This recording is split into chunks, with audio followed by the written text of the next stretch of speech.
Bersatu setelah berseteru. Assalamualaikum warahmatullahi wabarakatuh. Apa kabar guys? Wah, ceria semua ini nampaknya. Kali ini saya akan berbicara mengenai situasi politik guys. Sesekali ngomong soal politik. Beberapa waktu yang lalu kita sudah menyaksikan bersama adanya keputusan Mahkamah Konstitusi atas perselisihan hasil pemilihan umum PHPU. Ya. Dan keputusan ini harus kita terima secara lapang dada karena ini merupakan keputusan yang final dan binding. Dan bagi saya keputusan MK ini merupakan momentum berakhirnya sebuah kompetisi dan kontestasi. Ya ibarat pertarungan dalam liga sepak bola, ini adalah penentu dari sebuah hasil dari suatu pertandingan atau suatu kompetisi. Kalau ini masih kita gegeri terus, nggak akan ada selesainya. Kalau ini kita perdebatkan terus, nggak akan ada ujungnya. Maka dari itu, saya berpikir bahwa pertandingan sudah selesai, kompetisi sudah final. Sudah selayaknya kita berpikir ke depan, sudah selayaknya kita berpikir untuk perbaikan-perbaikan. Bahwa dalam pertandingan di lapangan terjadi suatu pelanggaran, suatu body charge, suatu benturan. Itu suatu hal yang wajar dan biasa terjadi di lapangan di saat sedang berlangsung suatu pertandingan. Tetapi hal-hal seperti ini harus ada akhirnya. Kapan berakhirnya? Berakhirnya ya ketika pertandingan itu selesai. Kita tidak layak membawa urusan-urusan yang terjadi dalam pertandingan selama pertandingan kemudian diteruskan di saat pertandingan itu selesai. Kita buang waktu, buang tenaga, buang pikiran dan itu menurut saya perbuatan yang sia-sia. Kalau toh kemarin ada pelanggaran, kemarin ada sesuatu hal yang dianggap kurang pantas karena ada pelanggaran macam-macam ini itu akan menjadi catatan penting untuk langkah-langkah kita selanjutnya. Menjadi catatan penting untuk kehidupan kita berikutnya. Dan saya yakin semuanya itu ada hikmahnya.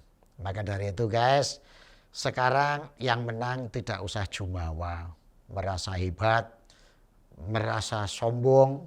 Kemudian yang kalah juga nggak usah menderita. Karena ini hanya permainan yang terjadi secara siklus.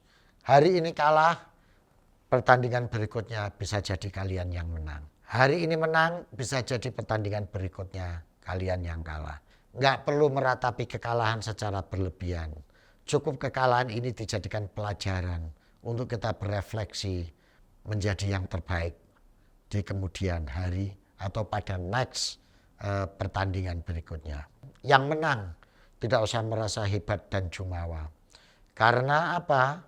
Karena kemenangan kalian pada saat ini itu juga belum tentu pada episode pertandingan berikutnya. Jadi semua kita menghadapi fine-fine saja. Karena yang namanya politik itu ya seperti ini. Yang namanya kontestasi dan kompetisi itu ya seperti ini. Kita tidak perlu menghabiskan seluruh tenaga, pikiran, perasaan habis-habisan dalam satu pertandingan.